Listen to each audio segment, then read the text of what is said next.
Consider this gate 2014 question.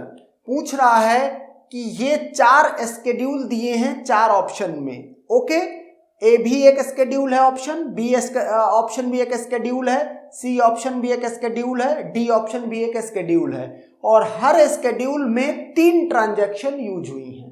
Okay, तो अब पूछ रहा है कि इनमें से कौन सा स्केड्यूल जो है कॉन्फ्लिक्ट सीरियलाइजेबल है। Okay, which one of them, केवल एक ही है इसमें करेक्ट ऑप्शन।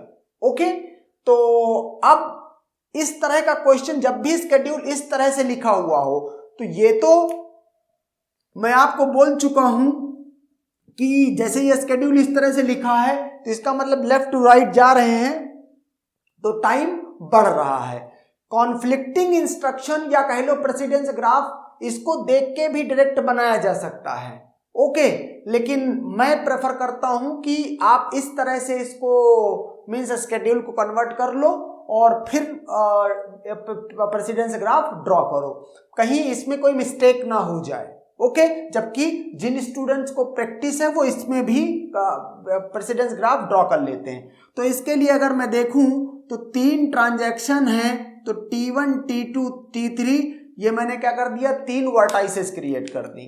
ओके, अब क्या करूंगा, RX इसको देखूंगा, इस RX के लिए WX देखूंगा कॉन्फ्लिक्टिंग इंस्ट्रक्शन। तो RX इसको अगर T1 की पिक किया है तो कॉन्फ्लिक्टिंग के लिए T2 या T3 में से WX होना चाहिए कहीं पर, ये WX है। ओके, ये W2 करने की कोई जरूरत नहीं है। यहां पर आप देखो जो 1, 2, 1 ये लिखा हुआ है, ये ट्रांजैक्शन नंबर लिखा हुआ है, और रीड और राइट का मतलब, R का मतलब रीड, W का मतलब राइट, X का मतलब है डेटा आइटम X।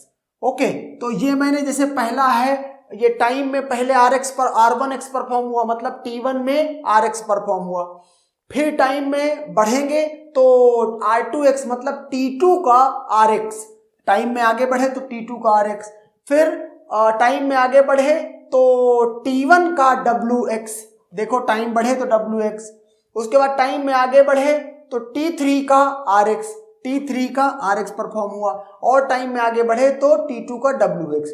तो इस तरह जैसे मैंने पहले के लिए ये लिख दिया, वैसे ये चारों ऑप्शन के लिए ये लिखे हुए हैं। अब इस RX के लिए ये WX कॉन्फ्लिक्टिंग वो मिल गया, T1 से T2, T1 से T2 एज है डेटा आइटम X की। ओके, इस इंस्ट्रक्शन के लिए और कहीं कोई कॉन्फ्लिक्टिंग नहीं है। हम बात करेंगे अब टाइम में बढ़ते हुए आगे इस इंस्ट्रक्शन की।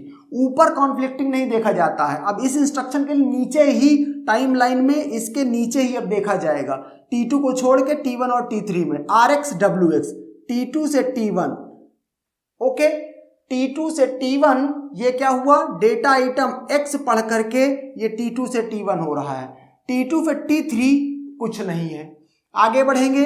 ओके, वैसे अगर सिर्फ ये आंसर करना हो कि कॉन्फ्लिक्ट सीरियलाइजेबल है या नहीं, आपने इतना ही ड्रॉ किया, आंसर है कि ये कॉन्फ्लिक्ट सीरियलाइजेबल नहीं है। ओके, लेकिन प्रेसिडेंस ग्राफ भी ड्रॉ करना एक मीन्स हमको चाहिए, आना चाहिए। T1 से T3 है WX RX कॉन्फ्लिक्टिंग, T1 से T3, T1 से T3 हमको क्या मिला, एक एज मिल रही है। WX WW कॉन्फ्लिक्ट है T1 से T2, T1 से T2 WW कॉन्फ्लिक्ट है, लेकिन डेटा आइटम X ही है, तो चाहे आप दोबारा X लिखो या ना लिखो कोई फर्क नहीं पड़ता उससे। इस WX के बाद इस RX पे है T3 से T2, T3 से T2 again conflict. Okay, T3 पे हैं, T2 जा रहे हैं। ओके, T3 से T2, तो यहां पर यही साइकिल है, और इसके बाद आगे तो ये कंप्लीट प्रेसिडेंस ग्राफ है। ये साइकिल है तो इसमें इसका मतलब ये ऑप्शन नहीं हो सकता है, साइकिल है मतलब कॉन्फ्लिक्ट सीरियलाइजेबल नहीं है। Now we can draw the means graph for this schedule. ये मैंने 3 नोड क्रिएट कर दिए। अब क्या करूंगा, यहां से देखो, अगर इस RX के लिए देखना कॉन्फ्लिक्टिंग देखो, T2 से T1, T2 से T1 X का है, T2 से T3 में कुछ नहीं है। इस पे आए RX से WX, T1 से T2 RX WX, T1 से T2, ओके, ये X, तो ये साइकिल मिल गई, and therefore option B is also not correct. Okay, अब अगर बात करें मीन्स कंप्लीट करना है तो आप कंप्लीट कर सकते हैं, लेकिन अपने को आंसर चाहिए तो ये बी ऑप्शन में नहीं है। Now come to C option. इसके लिए क्या करेंगे, 3 नोट बनाएंगे, T1, T2 और T3। ओके, तो यहां पर देखते हैं हम, ये क्या है, टाइम में सबसे पहले T3 का RX है, तो जो टाइम में सबसे पहले उसी को पिक करते हैं। WX देखेंगे तो T3 से T2 RX WX, T3 में हो और T2 जा रहे हो, T3 to T2 data item X। Okay, T3 to T1 RX WX। Okay, T3 to T1, यहां पर भी क्या है, एक एज है T3 से T1 को जाती हुई। इस RX को देखा तो T2 से T1 RX WX, T2 से T1। ओके, एक एज है। इसके बाद और कोई इससे नहीं है। इसको अगर T1 से T2 RX WX, T1 से T2 एक एज है। अब अगर आप देखो यहां पर T1 T2 T1 साइकिल है। ओके, साइकिल यहां पे भी थी, तो ये भी क्या है, ये भी कॉन्फ्लिक्ट सीरियलाइजेबल स्केड्यूल नहीं है। ओके, मैंने कंप्लीट भी नहीं बनाया, साइकिल दिखी और मैंने बोल दिया कि conflict serializable. Now come to this one, T1 T2 और T3, ये भी नहीं है।